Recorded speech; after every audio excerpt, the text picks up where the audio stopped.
Chairman मंगो P town हाजी नवाज बरोई कोई दरवाज़ा नहीं छोड़ते। यानी मंगो पी टाउन को खदमात पेश करने के लिए यानी तरक्याती मंसूबों के हवाले से आज वो पहुंच गए क्लस्टर वेस्ट जोन के दफ्तर, और जहां पर उनके साथ खातून काबिल एहतराम town council member Kausar Iqbal उनके हमरा, और उन्होंने जाकर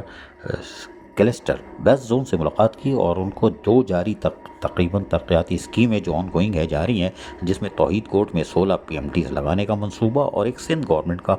अब्दुल्ला रिंद कोर्ट में, उसके अलावा दीगर जो कि इलेक्ट्रिक की लोड शेडिंग है और दीगर मसाइल हैं, ओवर बिलिंग है और दीगर आने वाले मंसूबे हैं, उस पर तफसीली तौर पर हाजी नवाज बरोई ने तबादला ख्याल किया। इस मौके पर उनको ब्रीफिंग दी गई, जबकि क्लस्टर वेस्ट जोन ने बताया कि वो हर मुमकिन ताउन करेंगे मंगो पी टाउन की इंतजामिया के साथ, जो कि अपने एहलिया ने मंगो पी टाउन को सहूलियात की फराहमी को यकीन बना रहा है। यकीनी तौर पर हाजी नवाज बरोई भी मुतमईन थे और उन्होंने तमाम तर तफसीलात से आगाह करने के बाद अपनी गोश गुजारिशात और दीगर मसाइल से भी खुलकर आगाह कर दिया है, और क्लस्टर वेस्ट जोन ने भी उनको यकीन दहानी कराई है कि वो मज़ीद जारी तरक्याती मनसूबों के साथ साथ आने वाले मनसूबों पर भी जहाँ खुलकर तबादला ख्याल हुआ है नई स्कीमों के हवाले से, उस पर भी अपने ताउन की यकीन दहानी करा दी। ये यकीनन चेयरमैन हाजी नवाज बरोई मंगो पी टाउन की कामयाबी है कि वो एहलियान मंगो पी टाउन की खिदमत के लिए हर दरवाजे पे जाते हैं, ताकि एहलियान मंगो पी टाउन को कम से कम वक्त में ज़्यादा से ज़्यादा सहूलियात की फराहमी को किसी तरह यकीनी बना लिया जाए।